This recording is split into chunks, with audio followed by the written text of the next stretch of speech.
Good morning. সবাই কেমন আছেন? আশা করছি আপনারা সবাই খুব ভালো আছেন, সুস্থ আছেন, আনন্দে আছেন। রাধা মাধবের ইচ্ছেতে আমারও ভীষণ সুন্দরভাবে দিনগুলো কেটে যাচ্ছে। আমি এবং আমার পরিবার সবাই খুব ভালো আছি, সুস্থ আছি, আনন্দে আছি। আবার আজকে আরেকটি ভিডিও নতুন নিয়ে চলে এসেছি, যেখানে আপনাদের সামনে আমি শেয়ার করব আমার বেডরুমের কিন্তু ডিপ ক্লিন। আমাদের মেয়েদের জীবনটা কীরকম বলুন তো? সংসার নিয়ে, তাতে সে ওয়ার্কিং লেডি হোক আর সে হাউসওয়াইফই হোক, সকাল থেকে রাত্রি পর্যন্ত চোখ বন্ধ না করা পর্যন্ত, সকালে চোখ খোলার থেকে রাত্রিতে চোখ বন্ধ না করা পর্যন্ত আমাদের কর্মব্যস্ততা লেগেই থাকে। তো যাই হোক, সংসারে নানা রকম খুঁটিনাটি, সেগুলোই তো আমরা এখন যেমন করছি সেগুলো আপনাদের সামনে শেয়ার করছি, এবং এই অন ক্যামেরা ছাড়া অফ ক্যামেরাতেও অনেক কাজ আমরা করে থাকি, যেগুলো হয়তো সবকটা শেয়ার করা হয়ে ওঠে না। তো যাই হোক, ঘুম থেকে উঠে একটু নিজে ফ্রেশ হয়ে পড়ে প্রথমেই কিন্তু আমার কাজ কিন্তু থাকে, আগে ফ্রেশ হয়ে একটু রুম সাফ করে তারপরে কিন্তু আমি পুজোর দিকে চলে যাই। তো আজকে আমার যে বেডরুমটা আছে সেই রুমটা একটু আমি ডিপ ক্লিন করব। তার আগেই একটু আমার সকালবেলা রুটিনটা একটু শেয়ার করছি। উঠলাম, ফ্রেশ হলাম। আমি এই যে একটা সানস্ক্রিন আপনাদের সামনে দেখাচ্ছি আর কি স্ক্রিনে, এটা আমি এই 2-3 দিন ইউজ করছি। আমার স্কিনে কোনো কিছু শ্যুট করে না, এমনকি আমি কোনো যে কোনো সববার বা আমি কোনো ওয়েল বা কোনো লোশন আমি কিন্তু স্কিনে লাগাতে পারি না। যেদিনে আমি মেকআপ করি, আমার শো থাকে, সেদিনে কিন্তু আমাকে অ্যালার্জির কিন্তু ওষুধ খেয়েই কিন্তু আমাকে মেকআপ করতে হয়। তো সেই কারণের জন্য শীত, গ্রীষ্ম, বর্ষা কোনো কিছুই আমি কিন্তু কোনো ক্রিম ইউজ করতে পারি না। তো আমার ছেলে এই একটা ক্রিম ইউজ করে, তো বলল, মা তুমি এটা ইউজ করে দেখো, এটা সানস্ক্রিন, তুমি এটা অল টাইম ইউজ করতে পারো দিনে, তারপর তুমি রাত্রেবেলায় তো তুমি কিছু না করলেও হবে, চেষ্টা করবে একটু রাত্রেবেলায় নাইট ক্রিম ইউজ করার। কিন্তু আমার অতটা হয়ে ওঠে না, আর ইচ্ছেও যায় না, খুব একটা আর ইচ্ছে যায় না। আমাদের এমন একটা বয়স, না আমরা বুড়ি না আমরা ছুরি, আমার তো মোটামুটি প্রায় 40 ওভার করে গেছে। তো সেই কারণের জন্যই আমি এতটা বেশি আমার একটু গা ঝিমঝিমে হয়ে গেছে, সব কিছুটা নিজেকে পরিপাটি আর রাখতে পারছি না।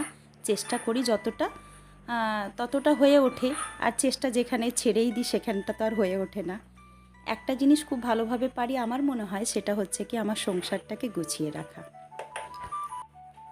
তো ছোটোবেলায় একটা প্রবাদ বাক্য শুনেছি খুবই, আমার দিদাভাই বলতো, দিদাভাই আমাকে দিদিভাই বলে ডাকতো।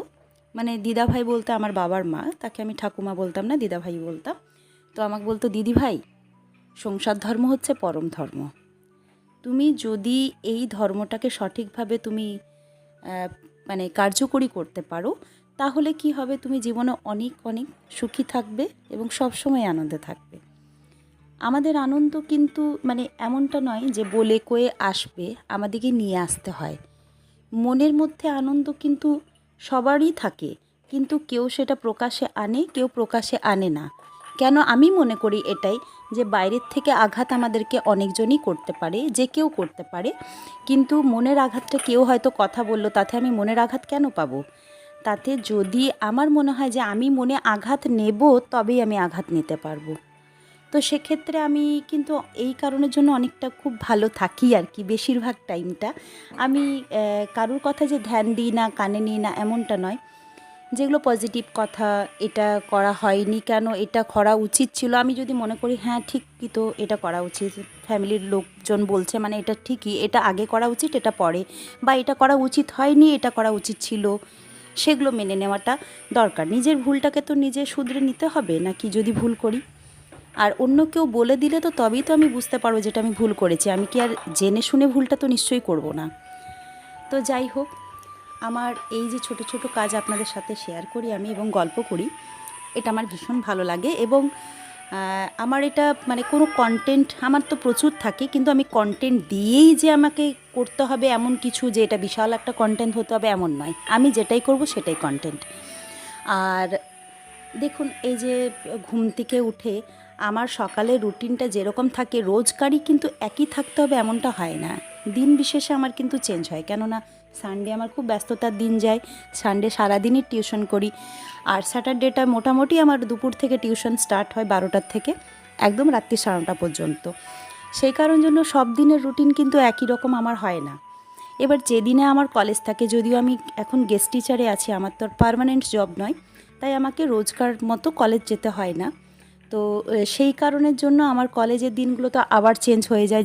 যেদিনে কলেজ যায় সেদিনে সকাল থেকে সন্ধে পর্যন্ত আমার কোনো বাড়ির কাজ করতে পারি না, কারণ আমার অনেকটা দূরে কলেজ, সুদূর বর্ধমান। তো যাতায়াতেই অনেকটা পেরিয়ে যায়, এরপর তো বাকি ক্লাস টাস থাকে। যাই হোক, ওখান থেকে ফিরে এসে তো অনেকটা টায়ার্ড লাগে, তারপরেও মোটামুটি প্রায় আমি ফিরতে ফিরতে বেজে যাই ওই বিকেল 4টা-5টা। তো ফিরে এসেই তো আবার একটু ফ্রেশ হয়ে রেস্ট নিয়ে পর আবার রান্নাবান্না সংসারের কাজে লেগে পড়ি। দেখুন, সংসারটা কিন্তু আমার একার সংসার। আমার সংসারে কিন্তু আমার শাশুড়ি, যা, দেওর, ননদ এরা কিন্তু কেউ থাকে না, আমি একাই থাকি। তাই সেক্ষেত্রে পুরো সংসারের দায়িত্বটা তো আমার ওপরই পড়বে। হাজব্যান্ড তার মধ্যে অনেকটা আমাকে হেল্প করে দেয়। এমনটা নয় যে ও ছেলে, ও পুরুষ, ও আমার হাজব্যান্ড তাই ও কোনো কাজ করবে না, এমনটা নয়। যদি আমার সেদিনে শরীর খারাপ লাগে ও নিশ্চয়ই রান্না করবে, আর যেদিনেও আমার শরীর ভালো থাকবে আমি সেদিনে সব কাজ করব। যেদিনে আমার ইচ্ছে যাবে না সেদিনে আমি কোনো কাজই করব না, আমরা দুজনেই ঘুরতে বেরিয়ে যাব। আর যেদিনে আমার ইচ্ছে যাবে অনেক বেশি কাজ করতে, আমরা দুজন মিলে সেই কাজটা শেয়ার করে করব। এটাই হচ্ছে কিন্তু সংসারটাকে আমি সুন্দর করে গোছালাম, আমি ঘর গোছালাম, চারিপাশে গোছালাম, নিজেকেও সুন্দর করে পরিপাটি করে সাজিয়ে গুছিয়ে রাখলাম, অথচ দুজনের মধ্যে বন্ডিং এবং সংসারের সুখ শান্তি থাকলো না। এটা হয় না আমার জীবনে। আমি সবসময় বলি আমার সুখটাকে কম থাকুক, আমার এতে অসুবিধে নেই, কিন্তু আমার ফ্যামিলিতে আমার পুরো বাড়ির চারিপাশে যেন পজিটিভিটি, প্রতিটি কোণায় পজিটিভিটি এবং শান্তি থাকে। যাই হোক না কেন, আমাকে ভগবান সেই জায়গাটুকু দিয়েছে, এইটুকুটা আমাকে দিয়েছে। এটাতে আমি রাধা মাধবের কাছে চিরকৃতজ্ঞ, যে আমার সংসারে শান্তি বজায় রাখার জন্য।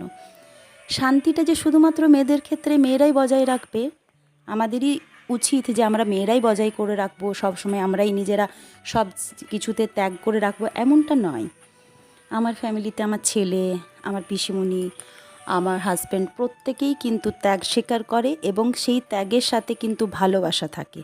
আমি একটা জিনিস করতে পারলাম না, আমার ইচ্ছে গেল, তার মানে আমি দুঃখ করে থাকবো, এমনটা কিন্তু নয়। ইচ্ছে অনেক সময় ভালো কিছু ইচ্ছে যায়, অনেক সময় খারাপও ইচ্ছে যায়, এবং এই ইচ্ছেটাতে অন্যের কোনো অসুবিধে হবে না এটা ভেবেই কিন্তু আমরা কাজ করি, আর এটাই হলো সংসার। যাই হোক, আপনাদের সাথে দেখুন আমি কেমন বকবক করে যাচ্ছি, আর এই বকবক করতে করতে আমার বাগানটা একটুখানি আপনাদেরকে দেখিয়ে দিলাম। এই যে গোলাপটা দেখছেন, এই গোলাপটা আগের বছরও আপনাদের সাথে আমি শেয়ার করেছিলাম। আমার চ্যানেলটা প্রায় 1 বছর হয়ে গেল, তো সেই বছর যখন আমি শেয়ার করেছিলাম গোলাপটা কিন্তু অনেক বড় হয়েছিল। এবছর জানি না কেন আমি কিন্তু ওর পরিচর্যা ঠিকমতো হয়তো করতে পারিনি, যেটা ওর দরকার ছিল, সেই কারণ জন্য গোলাপের সাইজ অনেক ছোট হয়ে গেছে। তুলনামূলকভাবে কিন্তু আমার সাদা গোলাপটা কিন্তু অনেক বড়ই হচ্ছে।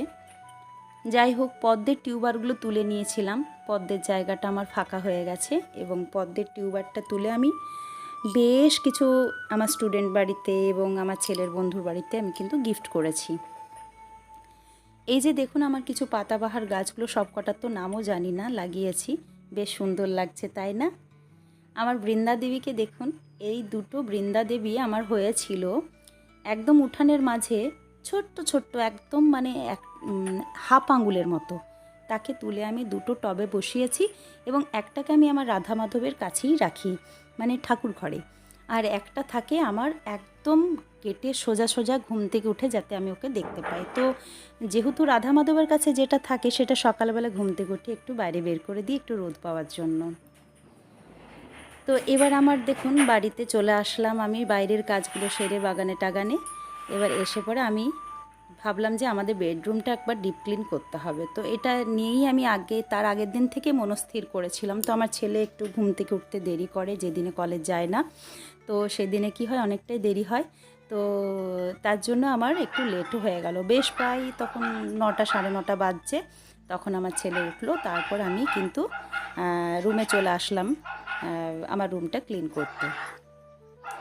ডিপ ক্লিন মানে হচ্ছে কি, আমি যে পুরোপুরিভাবে একদম নোংরা রেখেই দিই রুমটা, এমনটা নয়। প্রায় ক্লিন হয়ে থাকে। আমার কোথাও একটু ঝুল থাকলে, একটু নোংরা থাকলে, জানালা কপাটে একটু ধুলো বসে গেলে আমার সাথে সাথেই ওটা আমি কিন্তু ক্লিন করে নিই।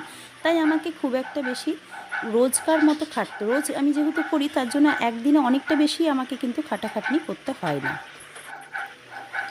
আমার অনেক স্টুডেন্টের গার্জেনরা জিজ্ঞাসা করে যে ম্যাম আপনি এতটা পেরে ওঠেন কী করে। দেখুন, আমি প্রথমেই বললাম না, সংসারটা আমি সংসারের প্রত্যেকটা কাজকে সুন্দরভাবে করার চেষ্টা এজন্যই করি, কারণ আমি করতে পারি এই কারণে, কেন আমি ভালোবেসে করি।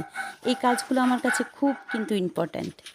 কেননা আমি এই কাজগুলো ছোটোর থেকে যখন আমি খেলাধুলা করতাম, মানে খেলাধুলা বলতে বাড়িতে যখন আমাদের যেমন কী ছিল, রান্না করার জন্য বাবা ওই ছোটো ছোটো প্লাস্টিকের বাসন, তারপর ওই দস্তা ছোটো ছোটো হয় না, ওগুলো নিয়ে আসতো।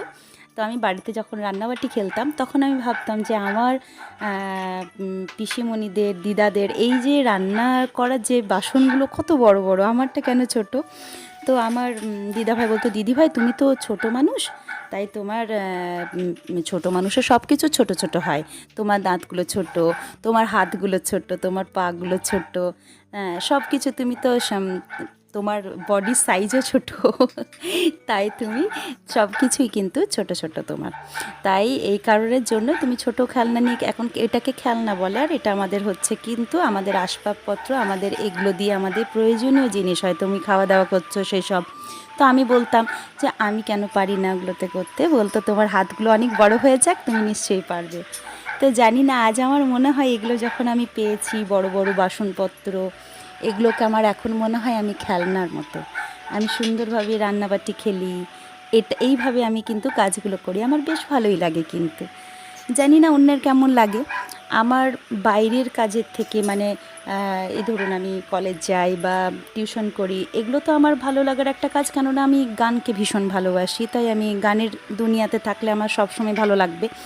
ওগুলোকে যেমন আমি ধরুন আনন্দে ভালোবেসে করি, এগুলোর থেকেও কিন্তু বেশি আমার ভালো লাগে কিন্তু সংসারের কাজ করতে। যে কোনো জিনিস, রান্না বলুন, সেটা ঘর গোছানো বলুন, এই সব আর কি। তাই আমি ওদেরকে তখন বলি যে দেখুন আমার তো বাড়িতে কেউ করার নেই, তাই আমাকে কিন্তু টাইম বুঝে সুঝে, একটু সুযোগ বুঝে আমাকে কিন্তু করে নিতে হয়। তো বলছে না, তার মধ্যেই কি করে এতটা ক্লিন রাখা যায়। কিন্তু আমি না একদম, জানেন, মানে কালকে যে কাজটা করব সেই রুটিনটা কিন্তু আমি আজকেই গুছিয়ে রাখি, যে কালকে এখানটা আমাকে পরিষ্কার করতে হবে, কালকে আমার কি হয়তো আমার গাছের কাজ আছে, সকাল থেকে আমার কি কি কাজ হবে কোন টাইমে, সেগুলো কিন্তু তার আগের দিনের রাত্রেই আমি কিন্তু গুছিয়ে রাখি। মানে গুছিয়ে রাখি বলতে আমি ভেবে রাখি এবং লিখে রাখি যে এগুলো আমি কিন্তু সকাল থেকে করব। রাত্রেবেলা আমার তো রোজ একটা কাজ থাকে যে আমার মেসের ছেলেরা খায়, তাদের হিসাবপত্র নিয়ে বসা, কী কী খেলো এবং কত বিল হলো, প্রতিদিন আমাদেরকে এটা করতে হয় আমাকে। তো সেই সময় আমি কিন্তু আমার ডায়েরি লিখে নিই যে আমি সকালে কটার সময় ঘুম থেকে উঠবো এবং ঘুম থেকে উঠে কী করব, তার 1 ঘন্টা পর কী করব, তার 2 ঘন্টা পর কী করব, এগুলো প্রত্যেকটা লিখে রাখি। একদম পরের দিনের রাত্রি 9টা পর্যন্ত রুটিনটা পুরো করেই রাখি। তো যাই হোক, অনেক কটা জামা কাপড় এখানে আগের দিনে আমার পাট করার সময় হয়নি বলে আমি আজকে ভাঁজ করে নিচ্ছি। তো ভাঁজ করে আবার সব প্রত্যেকটা কিন্তু আলাদা আলাদা প্রত্যেক আলমারি আছে, সেখানে কিন্তু রেখে দেবো আবার। আমার বাড়িতে একটু কাজটা বেশি, কেননা আমার বাড়িতে অনেকগুলো পোষ্য থাকে। তো সেই কারণের জন্য আমাদের যেহেতু ক্যান্টিন চলে, তাদের অনেকটাই এই লোম ফোমগুলো পড়ে, তাদেরকে একটু ফ্রেশ করানো, তাদের পেছনে কাজ তো অনেকটাই থাকে, যাতে খাবারটা ঠিক মতো মানে দেওয়া যায় ওপরের ছেলেগুলোকে, যাতে কোনো রকম মানে লোম টোম না থাকে। খুব ডিপ ক্লিন আমাদেরকে রোজ করতে হয়, কেননা এটা যদি না করি তাহলে কিন্তু আমার ওই পোষ্যগুলো ভালো থাকবে না, এবং সাথে কিন্তু প্রবলেম হতে পারে অন্যের আর কি, খাবার দাবারে যদি লোম টোম পড়ে যায় অসুবিধে হতে পারে। যাই হোক, আমার কিন্তু বুঝলেন ফোনটা কিন্তু বেশ ভালোই রকমভাবে খারাপ হয়েছে। মানে আমি এই যে আপনাদের সাথে ভয়েস ওভার যখন আমি দিচ্ছিলাম তখন দেখছি ফোন কিন্তু ভীষণ লাফাঝাপা করছে, মানে ডিসপ্লেটা যাবে 2-1 দিনের মধ্যে। হয়তো 2-1 দিন আমিও হয়তো আউট থাকবো এসবের থেকে। আমি কিন্তু রোজ ভাবি, জানেন, যে আপনাদের সাথে আমি রোজই কিন্তু কিছু না কিছু ভিডিও শেয়ার করব, কিন্তু হয়ে ওঠে না। আমি যদিও বা ভিডিও করি, কিছুদিন পর আবার হয়তো ওটাই আমার ডিলিট করতে হয় এই কারণের জন্য, কারণ আমার ভয়েস ওভার দেওয়া হয় না। দেখুন এই যে আমি ড্রেসগুলো আপনাদেরকে দেখালাম না এইমাত্র গোপু সোনা, এটা আমার এই পাশের বাড়িরই এক কাকিমা বানিয়েছে। কি সুন্দর বানিয়েছে না? তো এই যে ওপরের যে কাজগুলো দেখছেন, এই জরি বসানো বা এই স্টোন বসানো, এগুলো কিন্তু সব আমি করি। হ্যাঁ, তো বা আমি এগুলো ডিজাইনগুলো দিয়ে আসি, কাকিমা স্টিচের কাজ থাকলে কাকিমা স্টিচটা করে দেয়। এই কাকিমাই কিন্তু আমার বুটিকের টোটাল কাজটাই করে। তো বুটিক মানে আমার দেখুন, আমার যে বুটিকটা আছে বেশিরভাগটা কিন্তু অর্ডারে মাল বানানো হয়। হ্যাঁ, যে কোনো আর কি কুর্তি বলুন, যে কোনো পিস, স্যুট পিস বলুন, আমি বেশিরভাগটাই কিন্তু আমি অর্ডারেই বানাই। যাই হোক, আমার কিন্তু অনেকটাই কাজ হয়ে গেছে। আর এই যে দেখুন আমার ছেলের জায়গাটা, এটা হচ্ছে আমার ছেলের কর্নার বলতে পারেন, স্টাডি কর্নার। এখানটাতে ও সারা দিন যদি গিটার বাজায় তাও এখানে, যদি পড়াশোনা করে তাও এখানে, যদি গেম খেলে তাও এখানে, যদি ও মোবাইল দেখে, ল্যাপটপ দেখে, মুভি দেখে, সব কিন্তু এই জায়গাটাতে। রুমের বাইরে খুব কম বেরোয়। আমি ওকে বলি মাঝে মাঝে, কি তোর এটা মনে হয় না একটু বাগানে যাই? ওই 2 থেকে 3 বার হয়তো মাছের খাবার দিতে হয়, তো সেই সময় বেরোলো, আর বাকি টাইম ওইখানে।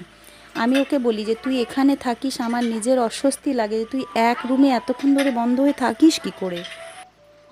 যাই হোক, দেখুন আমি যে আমার বাড়ির যে কাজগুলো করি, এই কাজগুলোকে সুন্দরভাবে ভালোবেসে করি বলে আমার একটুও ক্লান্ত লাগে না। তো যখন আমি করি কাজগুলো, তখন হয়তো একটু টাইম আমি কষ্ট লাগে সেই সময়, যেহেতু এখন গরম তো প্রচুর ঘাম বেরোয়, মাঝে মাঝে জল খেতে হয়, কিন্তু তারপরে যখন পুরো গোছানো হয়ে যায় না, পুরো রিল্যাক্স হয়ে যায়। তাই আমার বাড়িতে যতজনই আসে, আমার স্টুডেন্টের মা বাবারা প্রত্যেকেই একটাই কথা বলে, ম্যাম আপনার বাড়িতে এলে না একটা শান্তি অনুভব করি। কেন আমি জানি না কেন বলে, কিন্তু আমারও তো এটাই মনে হয়, আমার বাড়ির থেকে বাইরে যেখানেই যাই না কেন, কোথাও আমি সেই শান্তিটাকে কিন্তু ফিল করতে পারি না। আমার বাড়িটাই আমার কাছে স্বর্গ। আমার সংসারটাই আমার কাছে স্বপ্ন ছিল, আর সেটা বাস্তবে এসছে। জীবনে হয়তো আমি অনেক অনেক বড় কিছু হয়তো পেতে পারতাম, হয়তো সেটাকে আমি নিজের থেকে হয়তো পেতে চাইনি বা হয়ে ওঠেনি। একটাই তার কারণ হলো আমি অনেক বেশি সংসারটাকে ভালোবাসি। সংসারকে বাদ দিয়ে আমি জীবনের কোনো কিচ্ছু করতে পারবো না। সংসারের প্রতিটা কাজ আমার কাছে ভীষণভাবে ইম্পর্ট্যান্ট। এই যে ভিডিওতে আপনার যে দুটো ছবি দেখলেন না, এই দুটো ছবি হলো আমার এক ছেলে আর এক মেয়ের।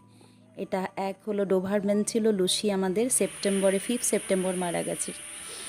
তো যাই হোক, টিচার্স ডের দিনেও মারা গেছে। সেদিন আমার এত বড় একটা মানে পার্টি দেওয়ার চিন্তাভাবনা ছিল আমার স্টুডেন্টদেরকে, সব নষ্ট হয়ে গেছিলো ওর জন্য, আমি পারিনি। কি করে, ওরাই তো আমার জীবনের সব।